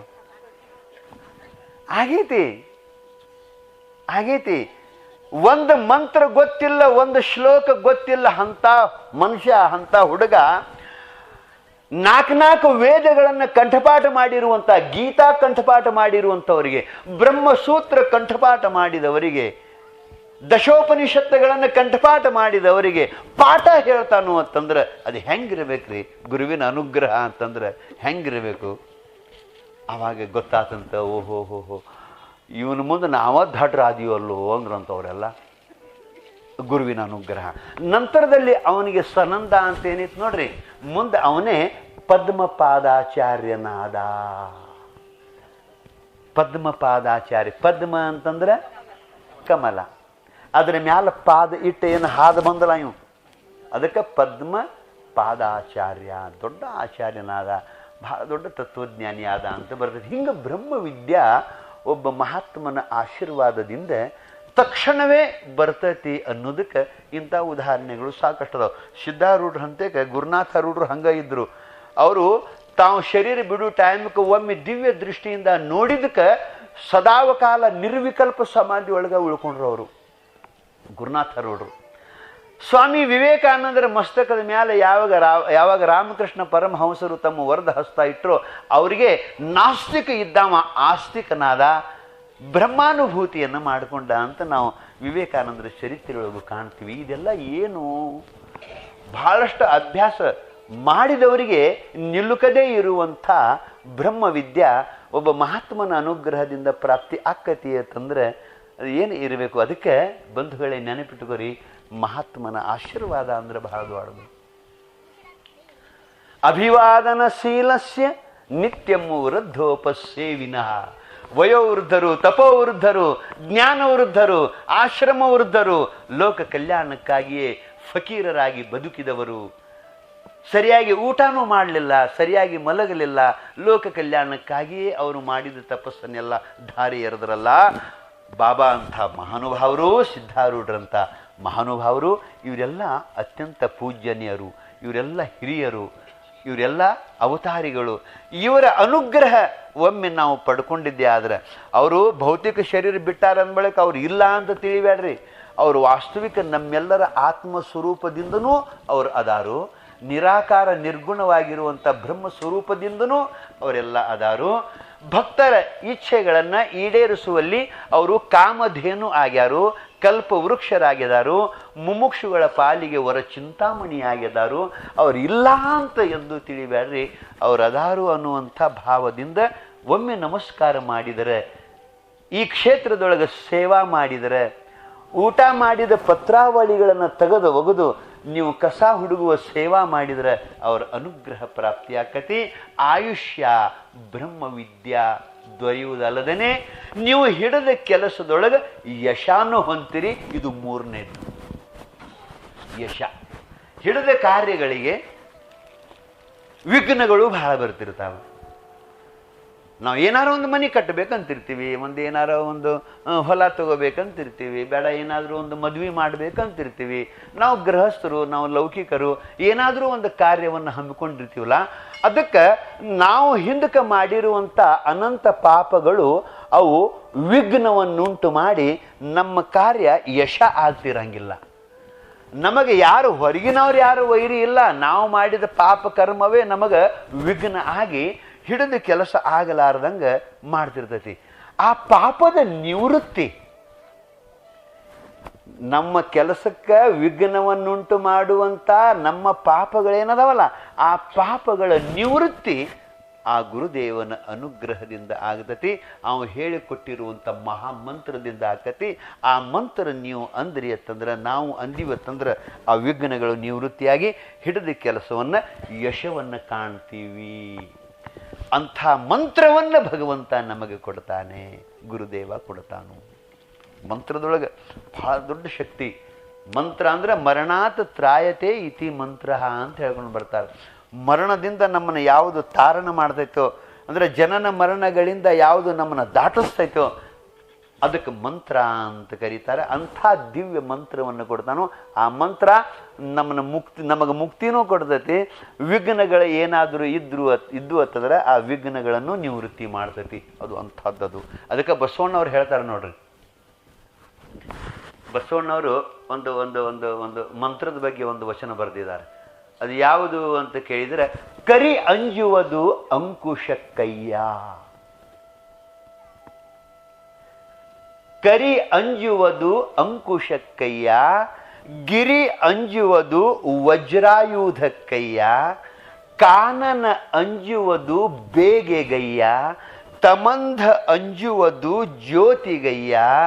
ಅದರಂತೆ ಪಂಚಮಹಾಪಾತಕ ಅಂಜುವುದು ಕೂಡಲ ಸಂಗಮ ದೇವ ನಿನ್ನ ನಾಮಕ್ಕಯ್ಯ ಅಂತ ಹೇಳ್ಕೊಂಡು ಬರ್ತಾರೆ. ಅಂಥ ಅದ್ಭುತ ಮಂತ್ರ ಓಂ ನಮಃ ಶಿವಾಯ ಅನ್ನುವಂಥ ಮಂತ್ರ. ಎಷ್ಟು ಅದ್ಭುತ ಮಂತ್ರ ಇದು. ಸಿದ್ಧಾರೂಢರ ಮಠದೊಳಗೆ ನೋಡ್ರಿ, ಅವ್ರು ಇದ್ದಾಗಿನಿಂದ ಶುರು ಆದದ್ದು ಇಲ್ಲಿ ತನಕ ನಿತ್ಯ ಇಲ್ಲದು. ಶಿವಾಯ ನಮಃ ಅಂತಿರ್ತಾರೆ ನೋಡ್ರಿ. ಒಬ್ಬ ರಾತ್ರಿ ಹಗಲಿ ಬೇಕಾದಾಗ ಹೋಗ್ರಿ ನೀವು, ನಿಮ್ಮ ಕಿವ್ಯಾಗ ಇದು ಬೀಳತೈತೆ. ಆ ಮಂತ್ರನ ಅಂಥದ್ದು. ಬಹುಶಃ ನಿಮಗೆ ಹೋದ ವರ್ಷ ಹೇಳಿನ, ಲಾ ಇಲಾಹ ಇಲ್ಲಲ್ಲ ಮತ್ತು ಓಂ ನಮಃ ಶಿವಾಯ ಅನ್ನುವ ಈ ಮಂತ್ರಕ್ಕೆ ಅರ್ಥದೊಳಗೆ ಕಿಂಚಿತ್ತೂ ವ್ಯತ್ಯಾಸ ಇಲ್ಲ. ಸುಮ್ಮನೆ ನಾವು ಮಂತ್ರ ಗೊತ್ತಾಗಲಾರದಕ್ಕೆ ಅತಂತ್ರರಾಗಿ ಬಡದಾಡಿ ಸಾಯಾಕತ್ತಿದ್ವು. ನಮಃ ಶಿವಾಯ ಅಂದ್ರೆ ಶಿವನೇ, ಮಂಗಲ ಸ್ವರೂಪನಾದಂಥ ಶಿವನೇ, ನಿನಗೆ ನನ್ನ ನಮಸ್ಕಾರ, ನಾನು ನಿನಗೆ ಶರಣಾಗತನಾಗಿದ್ದೇನೆ, ನಿನಗೆ ನಮಸ್ಕಾರ ಅಂತ ಅದರ ಅರ್ಥ, ಸ್ಥೂಲವಾದಂಥ ಅರ್ಥ. ಮತ್ತು ಲಾ ಇಲಾಹ ಇಲ್ಲಲ್ಲ ಅಂದ್ರೆ ನಹಿ ಕೋಯಿ ಮಾಬೂದ್ ಶಿವಾಯ ಅಲ್ಲಾಹಕ್ಕೆ ಅಂದ್ರೆ ನಮಸ್ಕಾರ ಮಾಡಿಸಿಕೊಳ್ಳಲಿಕ್ಕೆ ನಿನ್ನ ಹೊರತಾಗಿ ಇನ್ನು ಯಾರೂ ಯೋಗ್ಯರಿಲ್ಲ ಅಂತ ಅದರ ಅರ್ಥ. ಮತ್ತು ನಮಃ ಶಿವಾಯ ಮತ್ತು ಲಾ ಇಲಾಹ ಇಲ್ಲಲ್ಲ ಏನು ವ್ಯತ್ಯಾಸನೇ ಇಲ್ಲ. ಇದು ನಿಮಗೆ ನಾವು ಹೇಳೋದು ಖುಲ್ಲ, ಇದು ಯಾರಿಗೂ ತಿಳಿವಾಲ್ತ. ಏನು ಮಾಡ್ತೀರಿ, ಬಡ್ದಾಡಿ ಸಾಯಕೈತೈತಿ ಮಂದಿ. ಹಮ್ ತುಮ್ ಅಂತ ಹೇಳಿಗಾರಿ. ಏನು ಉಪಯೋಗ ಇಲ್ಲ. ಅದಕ್ಕೆ ನಿಮ್ಗೆ ಹೇಳ್ತಾನೆ, ತತ್ವ ಇದ್ದಕ್ಕಿದ್ದಂಗೆ ತಿಳ್ಕೊಂಡ್ರೆ ಶಾಂತಿ, ಇದ್ದಕ್ಕಿದ್ದಂಗೆ ತಿಳ್ಕೊಳ್ಳಿಲ್ಲ ಅಂದ್ರೆ ವಾಂತಿ. ಹೌದ್ರಿ, ಖರೆ ಅಂದ್ರೆ ತತ್ವ ನೀವು ಅಧ್ಯಾತ್ಮ ತತ್ವ ಇದ್ದಕ್ಕಿದ್ದಂಗೆ ತಿಳ್ಕೊಂಡ್ರೆ ಶಾಂತಿ, ಇದು ಇಲ್ಲ ಅಂತಂದ್ರೆ ವಾಂತಿ. ಅದಕ್ಕೆ ನಡೆದೈತಿ ಕ್ರಾಂತಿ. ಏನು ಮಾಡೋದು, ಅದಕ್ಕೆ ಮಂದಿಗಿಲ್ಲ ವಿಶ್ರಾಂತಿ. ಅದಕ್ಕೆ ಬಂಧುಗಳೇ ನೆನಪಿಟ್ಟುಕೊರಿ, ಬಹಳ ಅದ್ಭುತ. ಕರಿ ಅಂಜುವುದು ಅಂಕುಶಕ್ಕಯ್ಯ. ಕರಿ ಅಂದ್ರೆ ಆನೆ. ಕರಿ ಅಂದ್ರೆ ಆನೆ.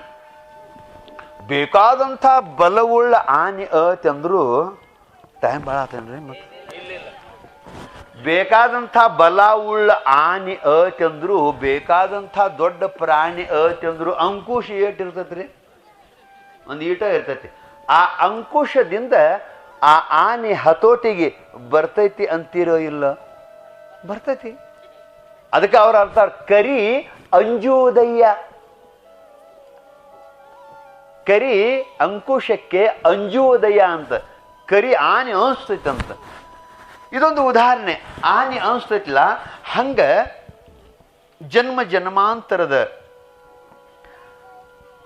ಪಾಪಗಳಿಂದ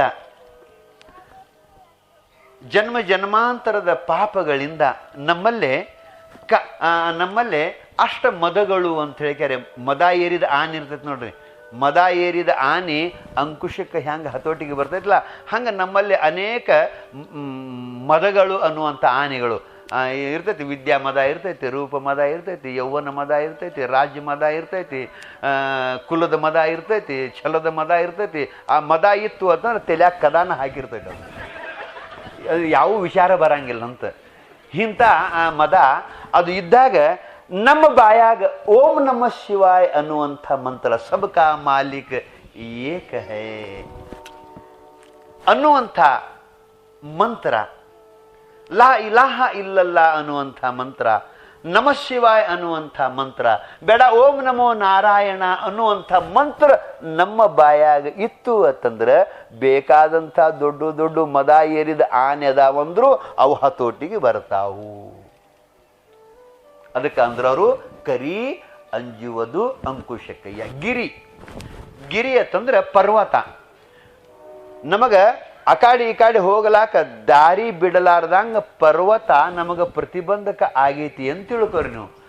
ಆವಾಗ ವಜ್ರಾಯುಧ ಅಂತ ಇಂದ್ರನ ಕೈಯಾಗಿ ಇರುವಂಥ ವಜ್ರಾಯುಧ, ಅದನ್ನು ನೀವು ಹಿಂಗೆ ಪ್ರಹಾರ ಮಾಡಿದ್ರಿ ಅಂದ್ರೆ ಬೇಕಾದಂಥ ಪರ್ವತ ಐತಿ ಅಂದ್ರೆ ಪುಡಿ ಪುಡಿ ಆಗಿ ಬಯಲಾಗಿ ಹೋಗಿಬಿಡ್ತೈತಿ.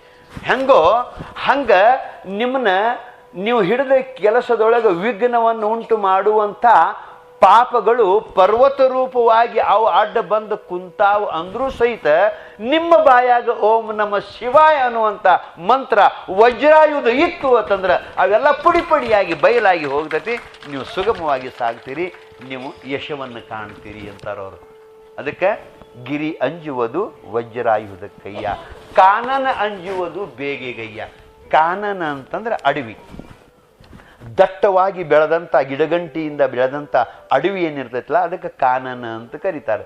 ಆ ಕಾನನದೊಳಗೆ ಅಕಸ್ಮಾತ್ ವಾಯುವಿನ ಒತ್ತಡದಿಂದ ಆ ಒಂದಕ್ಕೊಂದು ಗಿಡಗಳು ಘರ್ಷಣೆಯಾಗಿ ಅಲ್ಲಿ ಒಂದೀಟೆ ಬೆಂಕಿ ಕಿಡಿ ಬಿತ್ತು ಅಂತಂದ್ರೆ ಇಡೀ ಇಡೀ ವನಾನ ಹೆಂಗೆ ಭಸ್ಮೀಭೂತ ಆಗಿ ಹೋಗ್ತೈತೋ ಹಂಗೆ ಜನ್ಮ ಜನ್ಮಾಂತರದ ಪಾಪದ ಹೀನ ಸಂಸ್ಕಾರಗಳು ಅನ್ನುವಂಥ ಗಿಡಗಂಟಿಗಳು ಮುಳ್ಳುಗಳು ನಮ್ಮ ಅಂತಃಕರಣ ಅನ್ನುವಂಥ ಅರಣ್ಯದೊಳಗೆ ಅವೆಲ್ಲ ಬೆಳೆದು ನಿಂತಾವು ಅಂತ ತಿಳ್ಕೊಂಡು ನೀವು.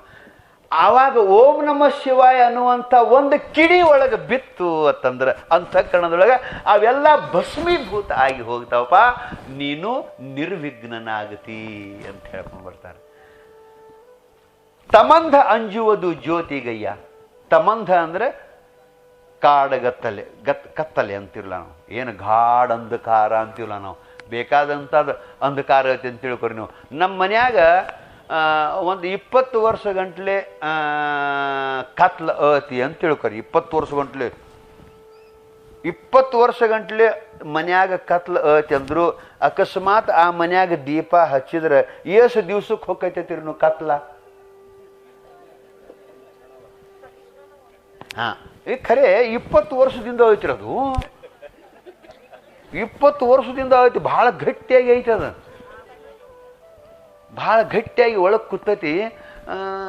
ದೀಪ ಹಚ್ಚಿದ ಕೂಡಲೇ ಹೋಗ್ತೈತೆ ಅಂತೀರಿ. ಏನು ಸಾವಕಾಶ ಒಂದು 8 ದಿವ್ಸಕ್ಕೆ ಹೋಗತ್ತೆ ನೋಡ್ರಿ.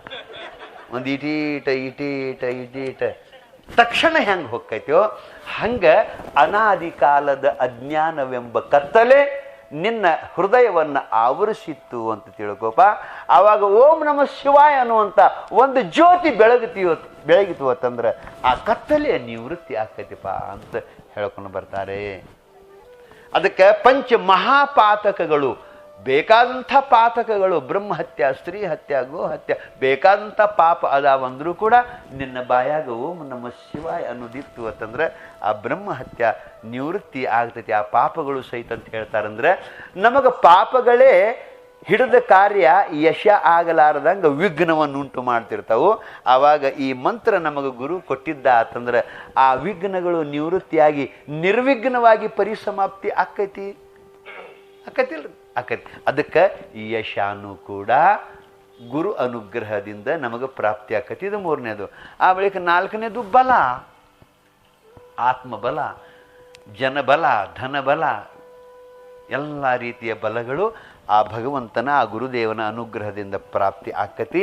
ಮಾತ್ರ ಯಾವಾಗ ಅಂತ ಕೇಳಿದರೆ ನಾವು ಭಯಭಕ್ತಿಯಿಂದ ನಮಸ್ಕಾರ ಮಾಡಿ ನಡ್ಕೊಂಡಾಗ, ಭಯಭಕ್ತಿಯಿಂದ ನಾವು ಸೇವೆಯನ್ನು ಮಾಡಿದಾಗ, ಅವನ ಸೇವೆಗಾಗಿ ಮನಸ್ಸಾಕ್ಷಿಯಾಗಿ ತನು ಮನ ಧನ ಸಮರ್ಪಿಸಿ ಭಗವಂತ ನಿನ್ನ ಅನುಗ್ರಹ ನೀನೊಲಿದರೆ ಕೊರಡು ಕೊನರುವುದಯ್ಯ, ನೀನೊಲಿದರೆ ಬರಡು ಹಯನಹುದಯ್ಯ, ನೀನೊಲಿದರೆ ವಿಷವು ಅಮೃತವಹುದಯ್ಯ, ನೀನೊಲಿದರೆ ಸಕಲ ಪಡಿಪದಾರ್ಥಗಳು ಇದಿರಲ್ಲಿರ್ಪವು ಕೂಡಲ ಸಂಗಮ ದೇವ ಅಂದಂಗೆ ಗುರುದೇವ ನೀ ಒಲದಿಯತ್ತಂದ್ರೆ ನನ್ನ ಎಲ್ಲ ಕಾರ್ಯಗಳು ನಿರ್ವಿಘ್ನವಾಗಿ ಪರಿಸಮಾಪ್ತಿ ಆಗ್ತಾವು ಅನ್ನುವ ಏಕೈಕ ನಿಷ್ಠೆಯಿಂದ ನೀವು ಮನಮುಟ್ಟಿ ಸೇವಾ ಮಾಡಿದ್ದೇ ಆದರೆ ನಮ್ಮ ದೈವದೊಳಗೆ ಇರಲಿಲ್ಲ ಅಂದರೂ ಕೂಡ 4 ವಸ್ತುಗಳು ಅಭಿವೃದ್ಧಿ ಆಗ್ತಾವು. ಅವು ಯಾವ್ಯಾವು ಅಂತ ಕೇಳಿದರೆ ಆಯು, ವಿದ್ಯಾ, ಯಶೋ, ಬಲಂ. ಅಂದ ಬಳಿಕ ಅಂಥ ಸಮರ್ಥ ಸದ್ಗುರುಗಳು ಬಾಬಾ ಅವರು ನೇರವಾಗಿ ಕೂತಾರನ್ನೋದೇ ನಮ್ಮ ನಿಷ್ಠ ಇರಬೇಕು. ನಮ್ಮನ್ನು ನೋಡಾಕತ್ಯಾರು ಅನ್ನೋದೇ ನಿಷ್ಠ ಇರಬೇಕು. ನಮ್ಮ ಮನಸ್ಸಿನಲ್ಲಿ ಮಾಡುವ ಆಲೋಚನೆಗಳ ಸಹಿತ ಬಾಬಾ ಅರಿತಾರು ಅನ್ನೋ ನಿಷ್ಠ ಇರಬೇಕು. ಅದಕ್ಕೆ ತಕ್ಕ ಫಲ ಕೊಡ್ತಾರು ಅನ್ನೋ ನಿಷ್ಠ ಇದ್ದುಕೊಂಡು ನಮಸ್ಕಾರ ಮಾಡಿದ್ದಾದರೆ, ಈ ಕ್ಷೇತ್ರದ ಸೇವೆ ಮಾಡಿದ್ದಾದರೆ ಈ 4 ವಸ್ತುಗಳು ಪ್ರಾಪ್ತಿಯಾಕವು ಅಂತ ಹೇಳ್ಕೊಂಡು ಬಂದಿದ್ದಾರೆ. ಅಂಥ ವಸ್ತುಗಳು ಪ್ರಾಪ್ತಿ ನನಗೂ ಆಗಲಿ, ಅಂಥ ಸೇವಾ ಮಾಡೋ ಸದ್ಬುದ್ಧಿ ಭಗವಂತ ನನಗೂ ಕೊಡಲಿ, ಬಾಬಾ ಅವರ ವಿಶೇಷ ಅನುಗ್ರಹ ನನ್ನ ಮೇಲೂ ಆಗಲಿ, ಎಲ್ಲರ ಮೇಲೆ ಆಗಲಿ ಅಂತ ಹಾರೈಸಿ ನನ್ನ 4 ಮಾತುಗಳನ್ನು ಮುಗಿಸ್ತಾ ಇದ್ದೇನೆ. ಇಂಥ ಒಂದು ಸುಂದರ ಅವಕಾಶವನ್ನು ಕೊಟ್ಟಿರುವಂಥ ಟ್ರಸ್ಟಿನ ಸನ್ಮಾನ ಶ್ರೀ ರೋಣದವರನ್ನೇ ಮೊದಲು ಮಾಡಿಕೊಂಡು ಟ್ರಸ್ಟಿಯ ಎಲ್ಲ ಪದಾಧಿಕಾರಿಗಳಿಗೂ ಮತ್ತು ಇಷ್ಟು ಹೊತ್ತು ಕೂತ್ಕೊಂಡು ಕೇಳಿರುವಂಥ ಎಲ್ಲ ತಾಯಂದಿರಿಗೂ ಮಹಾನುಭಾವರಿಗೂ ಅನಂತ ಧನ್ಯವಾದಗಳನ್ನು ಹೇಳ್ತಾ, ಅಭಿನಂದನೆಗಳನ್ನು ಹೇಳ್ತಾ ನನ್ನ ಸೇವೆಯನ್ನು ಮುಗಿಸ್ತಾ ಇದ್ದೀನಿ. ನಮಸ್ಕಾರ.